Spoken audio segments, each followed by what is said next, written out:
I'm Pat Soldano, president of Family Enterprise USA. We promote generationally owned family businesses and their lifetimes of savings at a national level in Washington, D.C. We are your advocate, you families of family business owners, all sizes of business and all industries. We're very pleased to have with us today Willow Street, which is a Pastone company. The topic for today's webinar, I think everyone is going to find very interesting. And obviously, we've had a lot of people sign up for this webinar, so I know that's the case. The title is Private Trust Companies, What, Why, and How. Private trust companies are business entities established by families to serve as trustee for their trusts to further their family, financial, and planning goals. They can be an efficient and effective way to integrate a family's enterprise and optimize governance, including family members and trusted advisors. In this webcast, Steve Weber and Kia Mnar from Jackson, Wyoming-based Willow Street, which specializes in advisory, governance, and operations for Wyoming private trust companies, will share an introduction to private trust companies, common structures, and a case study examples of how family enterprises have benefited from establishing private trust companies. Willow Street is a sister company to Pastone, who is a sponsor of Family Enterprise USA, and we really appreciate their sponsorship. Pastone is an independent wealth management firm serving multi-generational families with complex needs. So Steve Weber is General Counsel and Chief Fiduciary Officer for Willow Street, and Kia Mnar is Managing Director. So I'm going to turn it over to Steve. Welcome to start the webcast. Well, Pat, thank you very much for the introduction. Thanks to Family Enterprise USA for offering us this opportunity and also for all you do for families that are in business in the United States. I'm Scott Weaver. I'm the General Counsel and Chief Fiduciary Officer, joined by my colleague, Kia Mnar. And so I'm going to begin with some introductory remarks, comments about fiduciary solutions, introduce the private trust company, what it is, why some families undertake that planning structure. Then Kia is going to provide a case study covering a client family that she works with in her role here at Willow Street and some of the outcomes they've experienced. So for level setting, let's start a little bit with common fiduciary solutions and planning purposes. So as I think most people on the call are aware, many families of wealth and many families with enterprises use trusts for multi-generational wealth transfer planning. And oftentimes for business families, those trusts own interest in their operating businesses. You all have your own various trust and wealth transfer planning structures based on where your family is on its entrepreneurial and wealth transfer journey. But what is common across all trusts and all trust planning is that you need a trustee. So at the beginning, many families use an individual trustee. That's a friend, a family member, a trusted advisor who agrees to serve as the trustee and make sure the trust is properly administered and handles all of the investment, distribution, and administrative matters that exist for a trust. Now, individual trustees have pros and cons. And so when we evaluate fiduciary solutions, different options for your trustees, there are several different factors that you might find important when selecting your trustee. Some of those include, what's it cost? How flexible is this trustee? Are they efficient? Do they have expertise and experience? And then how long can they serve? Are they durable, or are we going to have to replace them once every few years?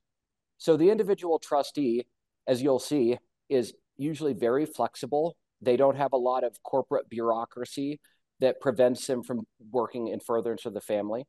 Oftentimes, they're friends or family members who will serve either at no cost or at little cost. But generally speaking, individual trustees don't have a background in business, in law, in tax, and in fiduciary decision-making. Oftentimes, they have other things going on in their lives, and so they aren't always available when you need them. And of course, they're individuals. They're not going to be able to serve forever. So some families go the complete opposite direction. They look at the institutional trustee. This could be a more traditional wirehouse or large trust company a JP Morgan, a Northern Trust, a Bessemer Trust, who have a great deal, they've built a very large enterprise around being a trustee. So they have a great deal of in-house expertise. They have good policies and procedures in place to make sure, and they have redundancy in staffing to make sure that they can meet your family needs. And of course, they're a corporate enterprise, so they're going to last longer than any single individual who may be a service provider. But of course, you have to pay for their services, and many of those trustees are less flexible in terms of timing, responsiveness, and willing to consider specific family needs. Now, some families will be familiar with the directed trustee. So that's a hybrid of those two, where perhaps you have a corporate provider who is serving as an administrative trustee, keeping books and records, facilitating payments, but then you have family members and other advisors making decisions around investments, i.e. how the family business or family enterprise should be operated, and perhaps around distributions, i.e. when family members should be able to access resources. But of course, the directed trustee still relies on good communication and an institutional provider, and you do have a third-party corporation or LLC that is ultimately the trustee of record. And so some families have said, we like elements of all of these. Isn't there a solution that will allow us the longevity of a corporate trustee, but where family members can participate? And out of that was born the private trust company. And the private trust company is, think of it as a captive family trust company. So just like some families have formed their own trust companies, and many of the large institutional providers were born out of service to one family, there are some states that now permit families to form their own trust company that can provide trust services to that family.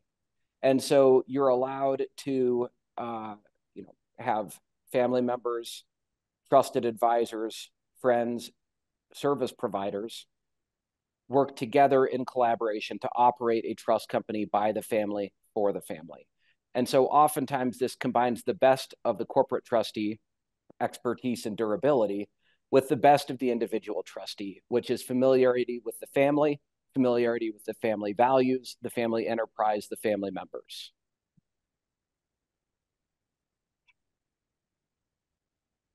So as we evaluate wealth transfer planning in the United States and abroad generally, and so this is not just about the private trust company, this is about wealth transfer planning for multi-generational business owning families. Obviously, there is an element of generational wealth transfer. There's moving interest in the family enterprise and the profits derived from the family enterprise from one generation to the next, preferably in a way that is tax efficient, administratively straightforward, in a way that is minimally disruptive to the family and their business. Of course, part and parcel with that is succession planning, making sure that you have people who are ready to step up to the plate when the current management team decides it's time to move on. Obviously, every family enterprise and every family business is different. So being able to design customized control about who makes what decisions, when and how is critical to any business owning family. Of course, tax management is always an objective, making sure that you're structuring your affairs in such a way that mitigates any potential tax consequences, particularly the wealth transfer, gift, and estate taxes that can be so disruptive to multi-generational businesses. And then, of course, care is often paid towards looking at exit strategies. Some businesses and some families are very comfortable with multi-generational operation. Other families need to consider when and how they might exit their enterprise for one of the many reasons that families might do that. And there's a couple of interesting statistics that rise around this, and thanks to Pat and her team for providing these.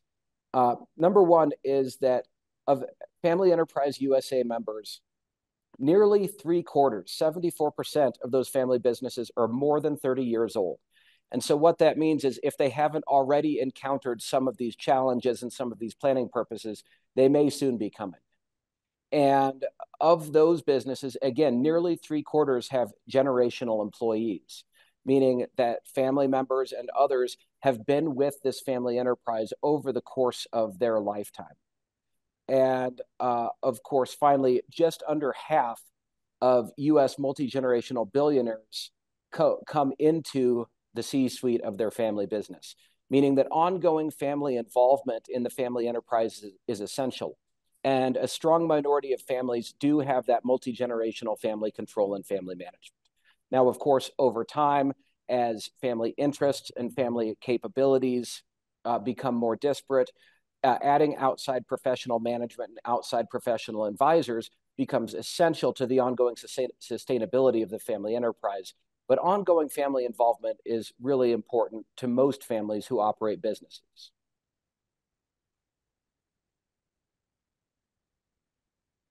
So it's with this backdrop that we turn to a private trust company. Now, I've previously previewed what is a private trust company, but a private trust company is a business, either a corporation or limited liability company, that a family forms to act as the trustee and fiduciary for its family trusts. It is different from those trusts. Remember, every trust needs a trustee, and the PTC provides a way that the family can engage in that trustee role through a business entity, and it provides governance, management, and decision-making services for all of those different family trusts. Now, family can mean multiple generations and different branches of an individual family. Every state where private trust companies are permitted has its own definition of family, but it generally tracks the definition that is used for SEC purposes when evaluating a single family office. So the idea is that it can serve multiple generations of a family. It can often provide services to ancillary family members, like people who have married into the family, spouses and former spouses, widows and widowers, and in some instances, also to key employees of the family enterprise. So the private trust company, as I previewed, combines the benefits of a corporate trustee in terms of structure, in terms of durability and longevity, in terms of professionalism, with the flexibility and custom-tailored policies, procedures, risk management, and value alignment that you would expect from an individual trustee, where an institutional trustee might not share those views. I think it's critical to understand that this is a captive trust company that is owned by the family. And so it's a way that the family can have ultimate control over their trustee solution without relying on individual family members. And then finally, there's different regulatory structures in different states. Some states require private trust companies to be supervised by the state government. Some states, like Wyoming, give families the option as to whether or not they want government supervision and regulation. There's puts and takes on both, and if we have time at the end, we can dive further into that topic. So now let's turn to some schematics to illustrate what is the private trust company. So what Kia is sharing currently is the basic structure. Most commonly, a private trust company is formed as a limited liability company. Now, like all business entities, a private trust company needs an equity owner. It needs, in the case of an LLC, a member, or in the case of a corporation, a shareholder. And most families that we work with are increasingly having a trust own their private trust company. And most frequently, it is a special trust that is created just for this purpose. And the reasons are multiple, but the big idea is that if the private trust company is designed to serve a family for generations, then the equity owner of that private trust company should also be around for multiple generations, so you don't have to go through succession planning as the family grows, develops, and evolves. Now, that private trust company is empowered under the laws of the state where it's organized to serve as a trustee and provide trustee services to members of the family of a designated relative. That designated relative is the anchor point, and that's how you go on to define the definition of who is and who is not a family member. And that designated relative doesn't always have to be living. So you might say, well, today the ownership of our family enterprise is disparate, so we want to designate, a grandfather 2 generations back who is the business founder, who is the anchor point for defining family. Of course, that private trust company has to do all of the different things a trustee does in terms of administration, maintaining books and records, processing payments, treasury management, process management and coordination, coordinating with tax advisory for any sort of tax payments that may be due, investing, making decisions about what is the investment strategy, when and how are transactions going to be implemented, what kind of professional advisors should the family retain, and then finally distributions. When and how are family members entitled to receive proceeds from the trusts? And so oftentimes these services are provided by a number of different providers who are acting in combination. So many times there is a single family office or a multifamily office, sometimes embedded within a family enterprise, sometimes separate. Oftentimes clients hire a firm like Willow Street to provide additional administrative support, sometimes also participate in governance structures. Some family members may choose to become involved based on their interest, expertise, time, education, background. And oftentimes trusted family advisors like attorneys or accountants will also be involved. Now, private trust companies are extraordinarily flexible.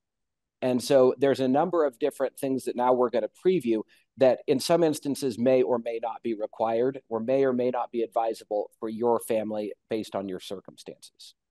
Sometimes private trust companies have subcommittees for making decisions around specific topics.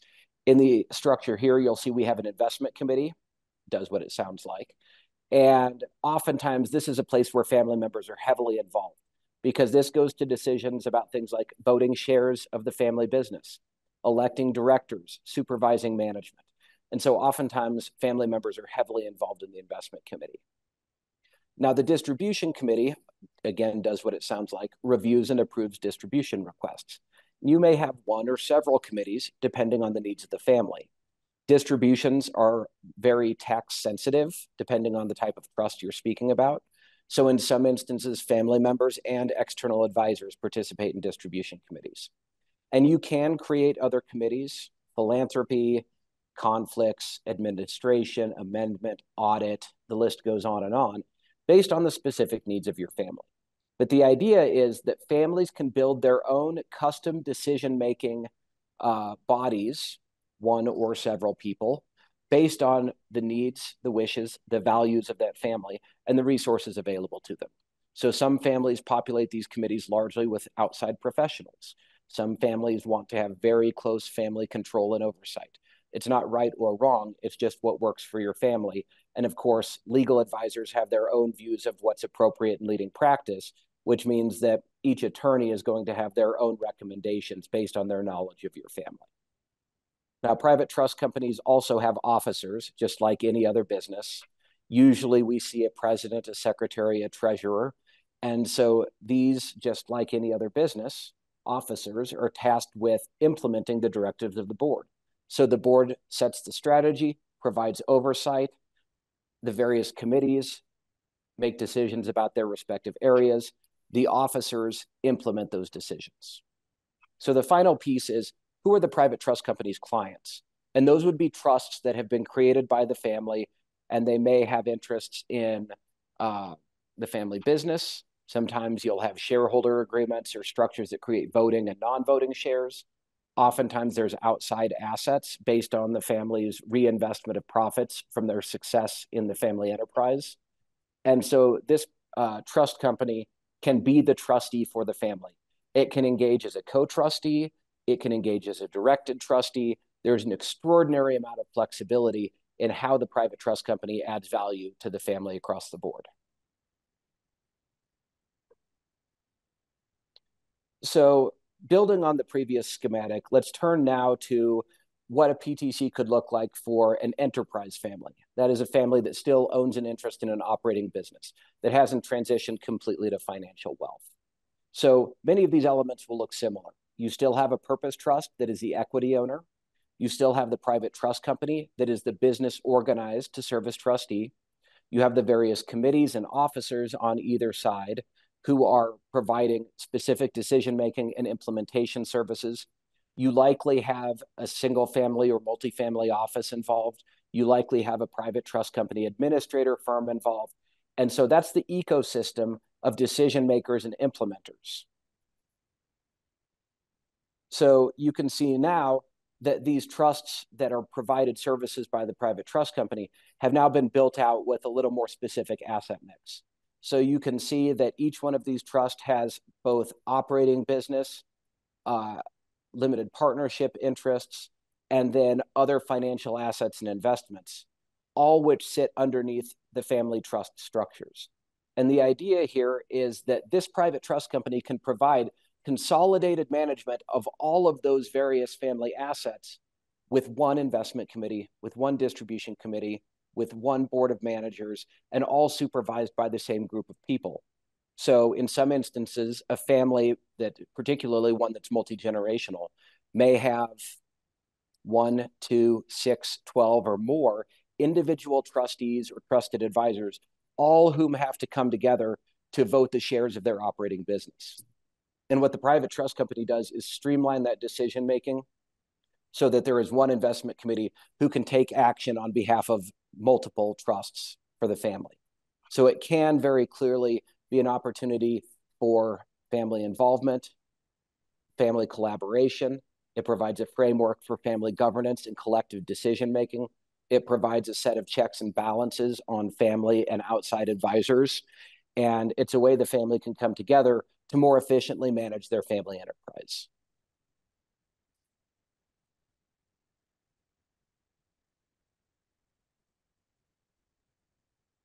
So we've spoken and alluded to about a lot of the benefits of a private trust company structure, but there's some additional benefits that I think merit mention.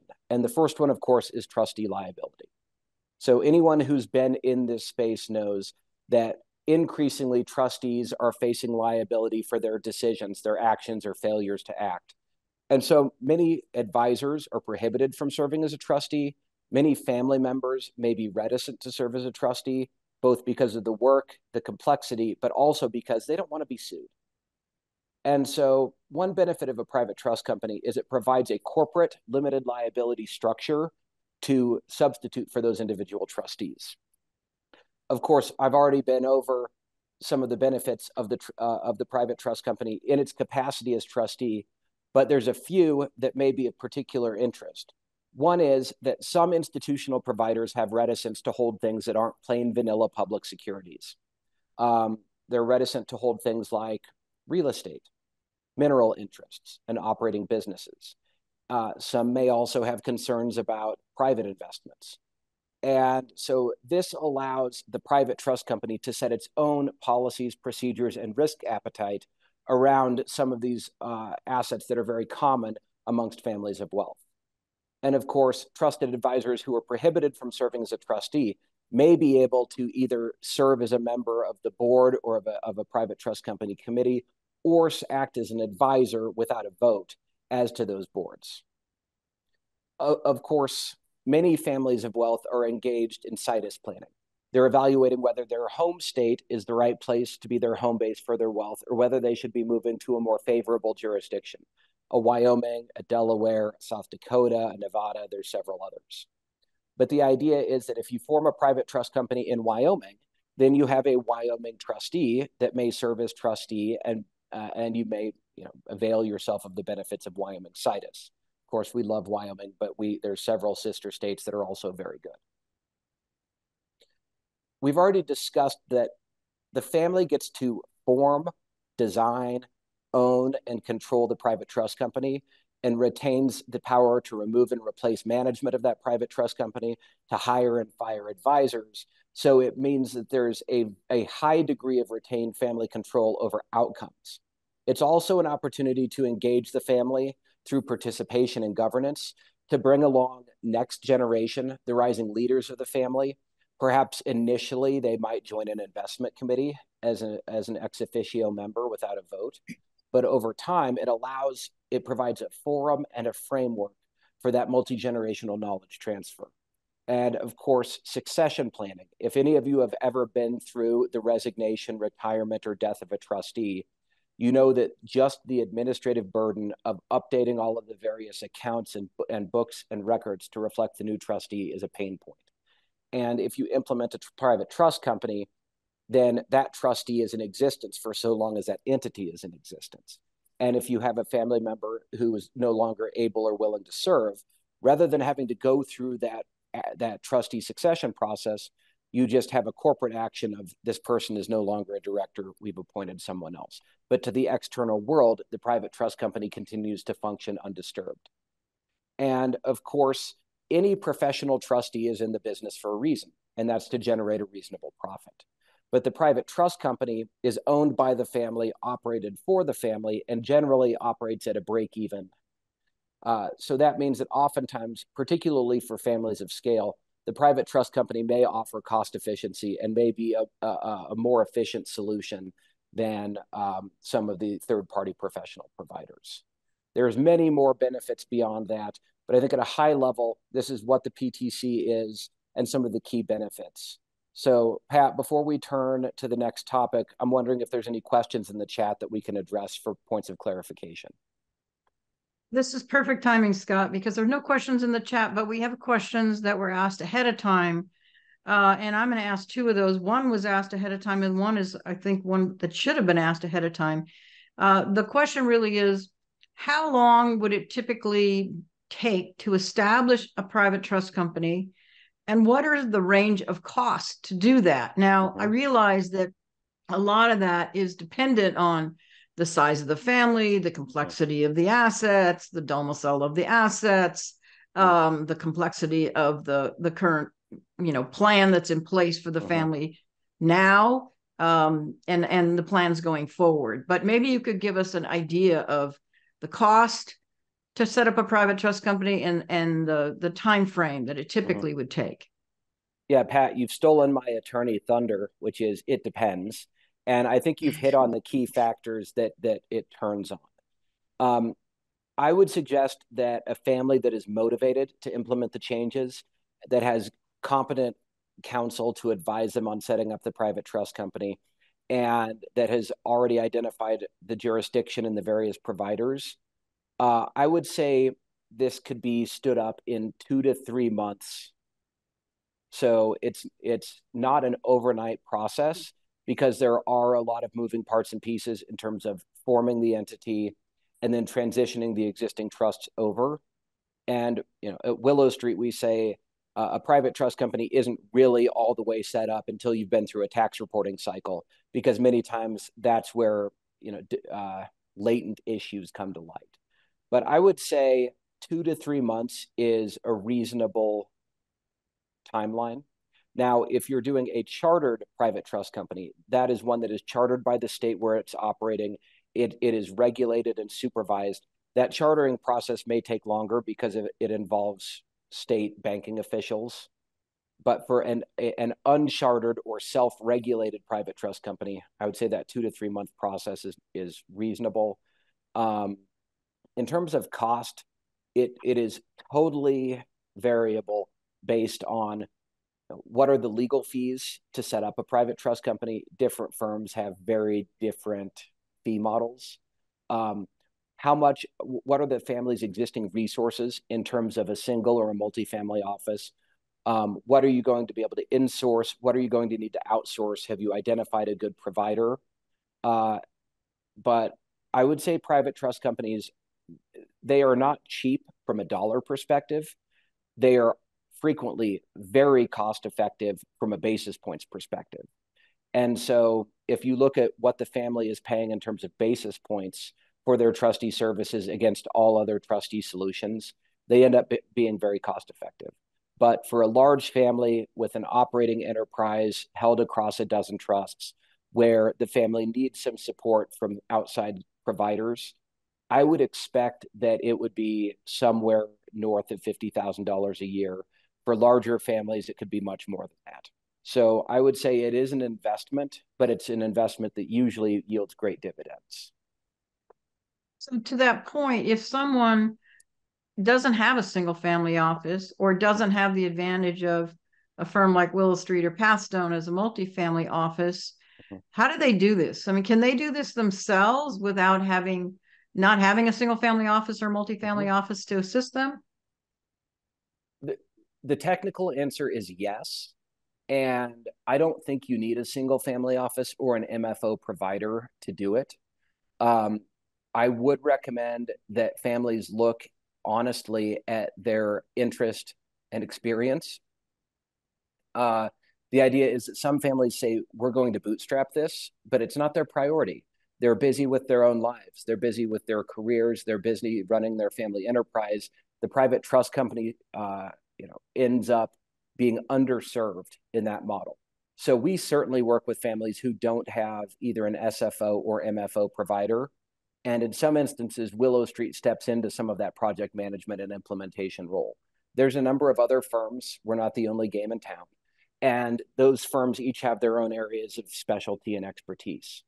I also think it's important when setting up a private trust company to just think through what are all of the various roles and responsibilities that we need to address and make sure that you have the appropriate expertise, diversity of age and experience and background in private trust company management is a great way to protect the family against those kinds of catastrophic events. And I think that the private trust company is a great time to take stock of family advisory. Is the quality of advisory appropriate? Does the family need to add or supplement or change advisors? Is this an opportunity for a family to say, no, let's take a look at professionalizing more? And of course, there's puts and takes for all of that. So there's not a right answer and a wrong answer. Well, I want to make sure we have time for Kia, but we have 2 questions in the chat. So let's address those. So the question is from Michael, says, my wife and I have an irrevocable trust for our kids, holds 50% of the family's operating company, with my sister and brother-in-law as trustees. Since we can't be trustees of our own trust, my wife and I are trustees of my sister and my brother's trust, holding the 50% of the operating business. This is a complicated question. Okay. I'm following. Okay. All right. So you're reading along. So just for everybody's benefit, could a private trust company become the trustee of both trusts without the conflict of interest being a trustee of your own trust? That's a good question. Yeah, Pat, that is a good question. And that's one reason that families consider private trust companies, is that it might allow the entire family plus some outside advisors to participate in management of both of those trusts. There are going to be some guardrails around distribution decisions because those are very tax sensitive. And of course, the private trust company benefits from scale. So with 2 trusts, depending on the asset base, a PTC may or may not make sense. Our general guidance is that private trust companies start to make sense for families with more than $100 million in trust assets. There's certain exceptions to that, as there are to most rules. But from the structure that Pat described, it's certainly worth asking the question. Okay, and the next question is, we have a family business. I'm so glad these are family business questions. That is a C Corp owned by 2 generations of a family. Would a private trust company be a candidate for owning the family business that would replace a current shareholder agreement and allow for the ownership of the next generations and protect ownership? Yeah, Pat, it's a good question. The answer is indirectly yes. So remember, a private trust company doesn't own the family business. The private trust company is the trustee of the trusts that own the family business. So given that you have already multi-generational ownership, I think step 1 is visiting with a wealth planning or estate planning attorney to understand what are the opportunities under current law for multi-generational planning. If trusts are the result of that planning, then a private trust company might be a great way to consolidate the management and decision-making of those trusts that are formed. But remember, the private trust company of itself does nothing unless you have family wealth or family business that are owned by trusts. I think that's a really important point, that the private trust company does not own the assets. It's the trustee of the trust. That's right. So that's critical. Okay, so maybe we should move on to Kia. Great. Happy to do that. So I am going to share a case study that aims to bring to life what Scott has shared with us so far. So as Scott mentioned, this is a family. It's actually 3 branches of a family that are clients of ours and with whom I work closely. So by way of background, it's a multi-generational enterprise family, and G1 founded a business over 100 years ago. The oldest current living generation is currently G3 of the family. G4 ranges from about 45 to 60 years old and is the most active generation in the family enterprises. G5 is the current grandchildren, and they range from about 2 to 30 years old. So the family continues to be quite entrepreneurial. They still own and operate many companies across the same industry, including production development and then private direct venture investments. So 3 of the G3 family branches each established their own PTC in Wyoming a little over 10 years ago in order to gain many of the benefits that Scott has shared already. So they want to manage the complexity of their family businesses within trusts. They want to maintain control over their fiduciary structure, engage rising generations, and especially G5 as they grow up, enable some of the succession planning that we've discussed, and then benefit from financial and operational efficiencies. Accessing Wyoming's tax and trust laws through their PTCs also benefits the 3 family branches from a state income tax perspective, because almost all of the family members live in a high tax state and their businesses are there as well. The family, as you can imagine, holds very complex assets, both in the trusts and outside of the trusts. So of the PTCs, underlying trusts, about 80% of assets consist of their private family operating businesses, pooled venture funds, and some direct investments, which are mostly individual direct investments. There's also some diversified marketable securities. So there is that concentration risk that Scott mentioned that most trustees would not want to undertake. In fact, for these PTCs, the trust agreements for each of the underlying trusts waives the prudent person rule for the investment committee. So there's no duty to diversify given the trust assets and the family's desire to maintain those holdings. Also of note is that the broader family does have a single family office that serves all 3 family branches. They help manage the operations of many of the family enterprises. They oversee assets both in and out of trusts, coordinate tax and financial statements. They lead bill pay. But one of the heads of the family office desires to retire. He's been with the family for decades and is looking forward to retiring himself. And so they do want to ensure that there's a succession plan for his departure. The family does engage additional advisors outside of the single family office. Some of those are shared across all 3 branches of the family, such as their legal and external tax counsel. And then some are unique to each family branch, or actually even each specific grantor or beneficiary, such as their investment advisors. So our firm, Willow Street, began working with the family about 2 years ago at the advice of their legal counsel. Even though the PTCs had been established for some time, their goal was to further professionalize the PTCs. As Scott had mentioned, PTCs can take an enormous amount of time. We use the phrase care and feeding. And frankly, the PTCs were not being cared for and fed properly.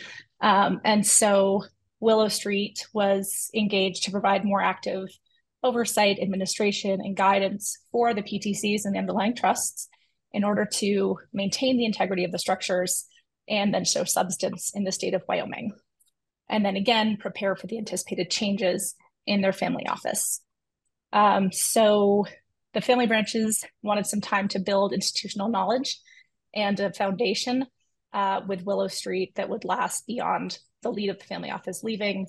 Also, G3 is aging and probably passing away in the next 5 to 10 years.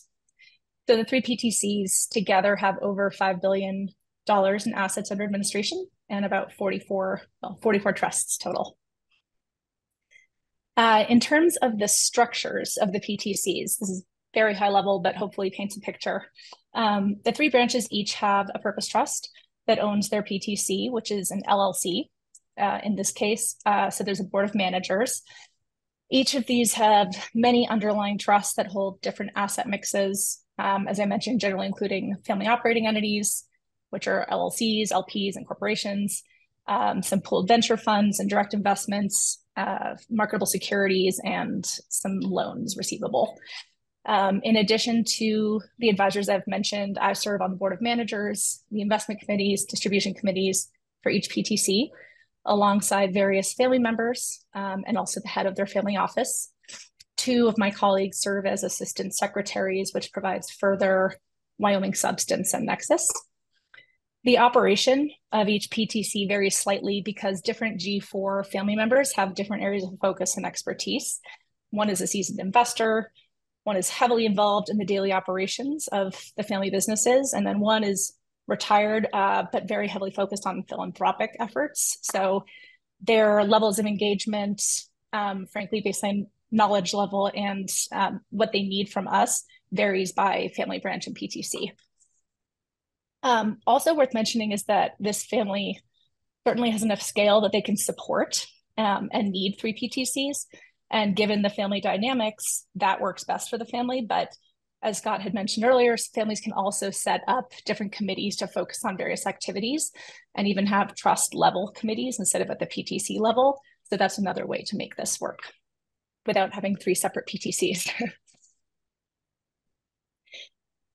So in terms of outcomes, over the last 2 years, we have helped to professionalize each PTC to provide substance, to provide best practices. And as I mentioned, we serve in multiple roles on the board, committees, and secretaries, providing all services from Wyoming.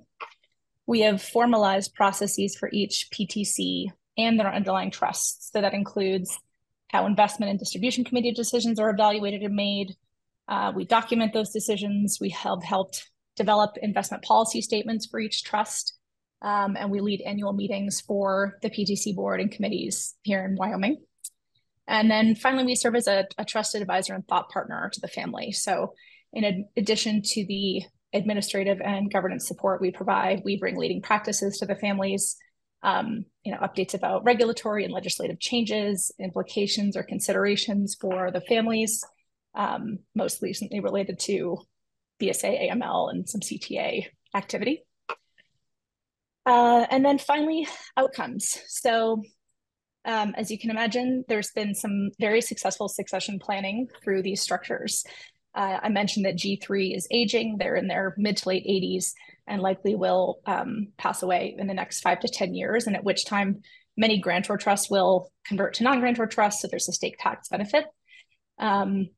With the head of the family office wanting to retire, has basically irreplaceable institutional knowledge for the families. So the family branches have initiated some of that knowledge transfer through the PTCs and increased involvement of G4, G5, and then third-party advisors like Willow Street, legal counsel, and others.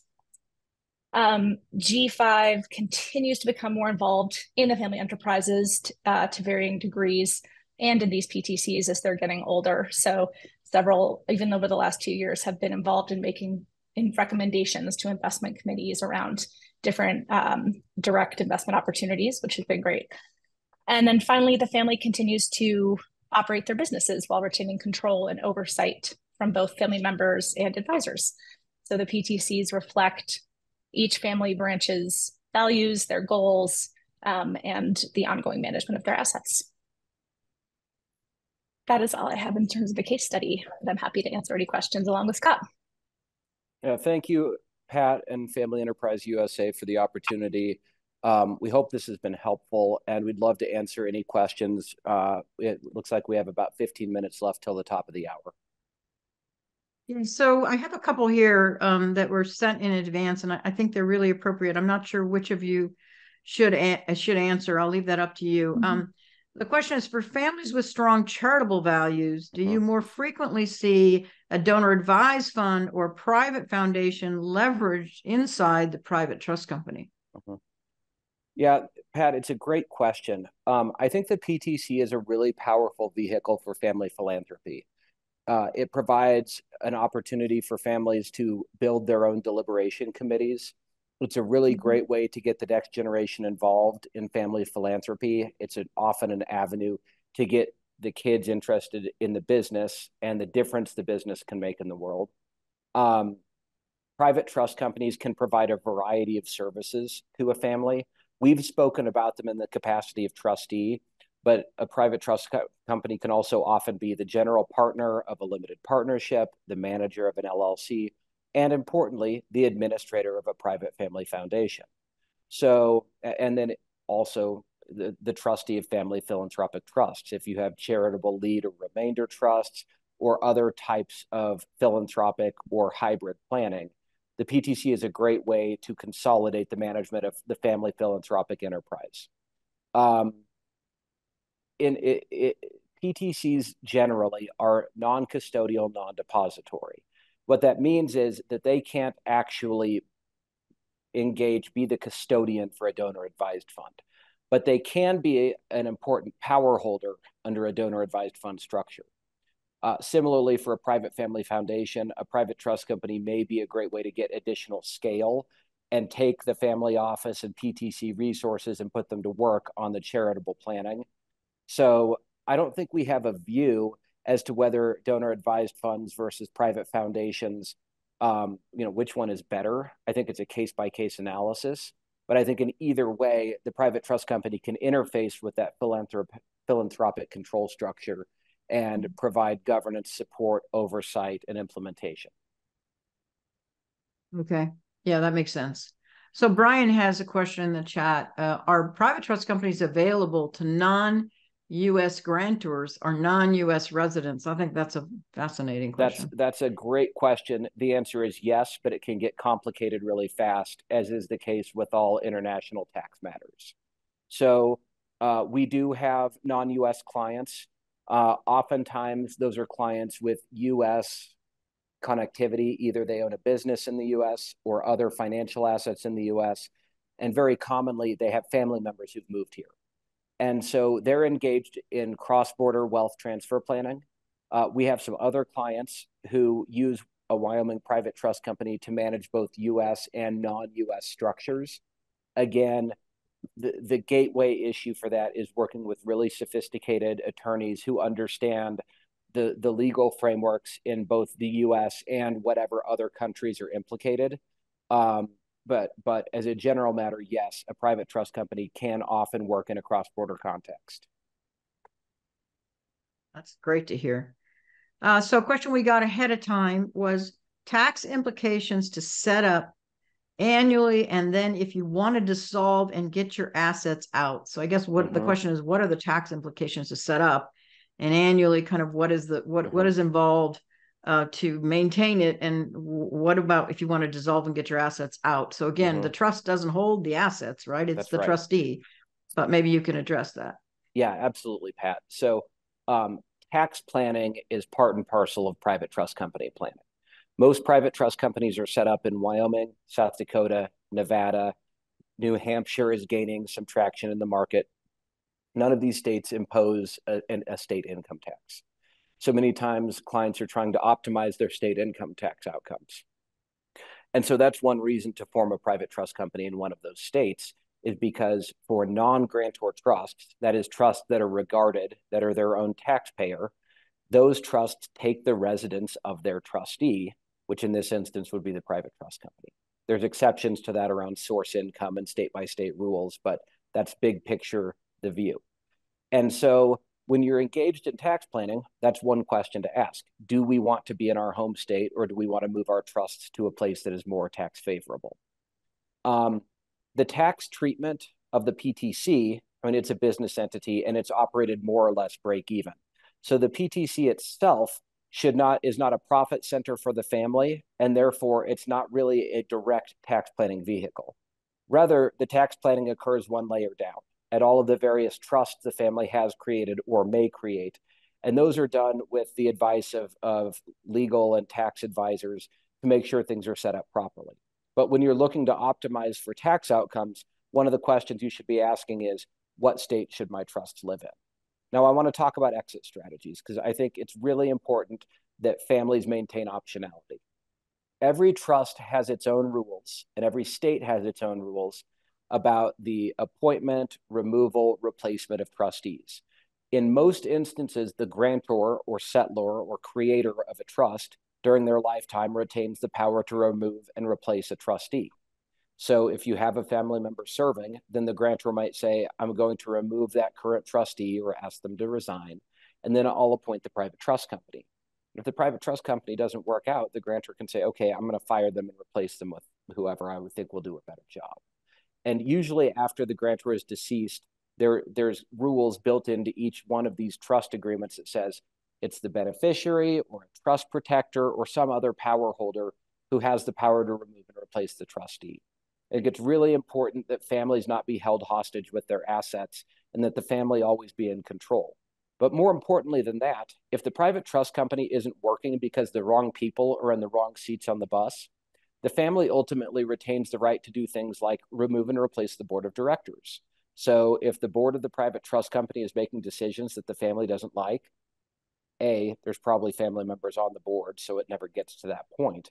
But B, the family can get together and say, we don't like Scott. We think he's making bad decisions about our family. Let's fire him and go hire someone else in his place. So there's a great deal of retained control, both at the trust level and at the private trust company level. And that's one of the reasons the structure is so appealing. Now, everything I've said should be taken with a grain of salt because there are certain tax rules that must be evaluated and adhered to. So it is not as if the family has unfettered control over all decisions, but the family has much more control under a PTC than most other trustee solutions. Well, since you talked about situs, let's talk about that a little bit more, because that was one of the questions ahead of time. What about Nevada over Wyoming? I think just from a practical aspect, if you live in Wyoming, you're going to probably opt for a Wyoming private trust company, but if you live in Nevada, the same. But what are some of the differences in some of the different situses? Yeah, there aren't very many of us in Wyoming, but most of our clients who are engaged in PTC planning don't live in Wyoming. They live in California or New York or Texas or Florida or other states that are population centers. And some of our clients, for example, the Florida residents, aren't doing this for tax planning purposes because Florida doesn't have a state income tax either. We work with a lot of the leading law firms in the country. Their view, and I think a view that I share, is that most of the best wealth transfer planning jurisdictions in the country are good enough to get the job done. There's minutia between Wyoming and Nevada and South Dakota, but to the end user, the family member who just wants a good experience and to operate their business, they're probably not going to notice a difference. Now, there's a couple of things in private trust companies that do matter. Number one is, do you want governmental oversight and regulation, or do you want to operate as a self-regulated entity? Some states like South Dakota only allow regulated private trust companies. Some states like Wyoming allow families to choose. And so that is one factor that could drive the decision. Another factor is the concept that Kia raised, which is called nexus, legal word for connection.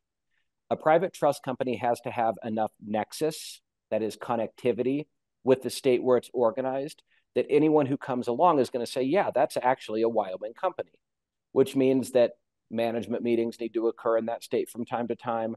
You need to have some services provided by the private trust company in that state. That's one reason that families hire a firm like Willow Street, is because they want boots on the ground in that state. They want some suite of trust services provided in that state. So if anyone comes and says, we don't think that's a real Wyoming trust, we can say, actually, it is. And here's all the things that happen in Wyoming. And so the reason I mention that, Pat, is because, for a family that lives in California, they might prefer a Nevada or a Wyoming to a New Hampshire because it's just easier to get there from time to time. Sometimes a family might say, we really like Wyoming because that's where Willow Street is.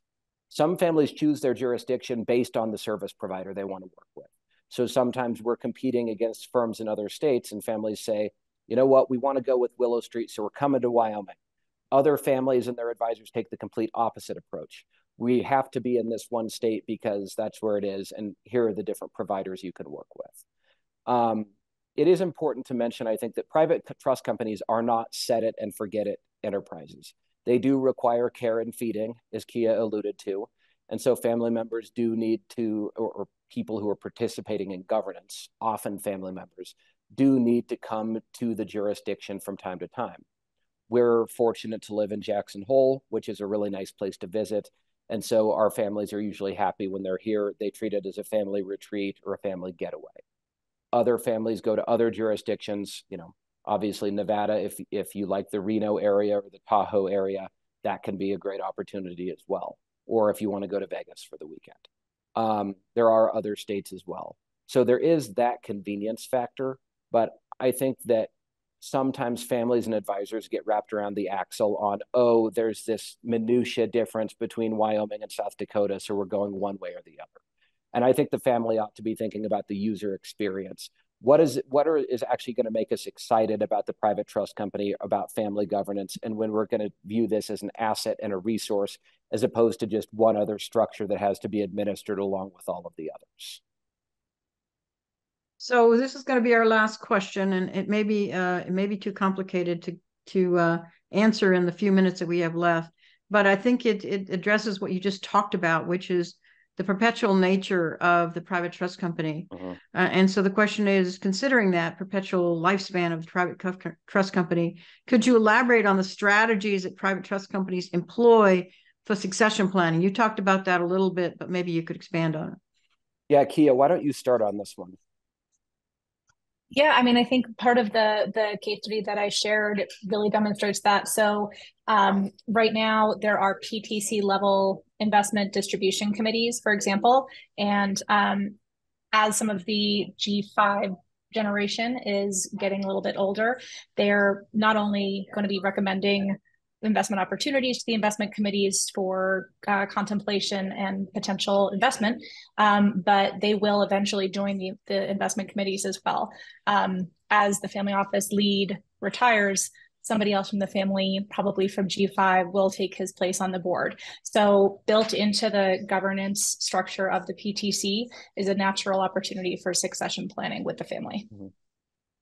Yeah, I would supplement that by saying that the PTC brings these decisions to the forefront. I think it's very easy to do the ostrich impression, head in the sand, I'm going to live forever, so's the rest of the family. And by the time you start that institutional knowledge transfer, it's too late. I think the PTC makes families think more about active governance, proactive governance. Who's going to do this when I retire? And certain regulated trust companies actually have to have formal succession plans to satisfy their state regulator. And so it makes you actually put in writing who's going to do what, when, and how if Kia can no longer serve the family she works for. So I think those are two just structural ways that it brings it to front of mind. But more importantly, I think it creates something to talk about with the family. Hey, we're forming a trust company. Hey, we need to be more thoughtful about how we manage our affairs. We need to professionalize the management of our family wealth as well as the management of our family business. And so it creates that sort of forum and framework for family discussions and family dialogues. And I will say, Pat, that some families decide to bring in external management because they don't have the right people in the family to take over for the aging generations. And it's a way that you can get them involved as well. But I think the key is to be thoughtful and intentional about that and start younger than you think you need to. I think that's great advice. Well, on that great advice, we're going to have to end the webcast. It's been fascinating. We had a great audience, so I know everyone really enjoyed it. They hung on to the end. So thank you, Kia. Thank you, Scott, for a very interesting webcast. We really appreciate it. And we also appreciate the sponsorship of Pathstone. So everyone, have a great rest of your day. Take care. Thanks, everyone. Thank you.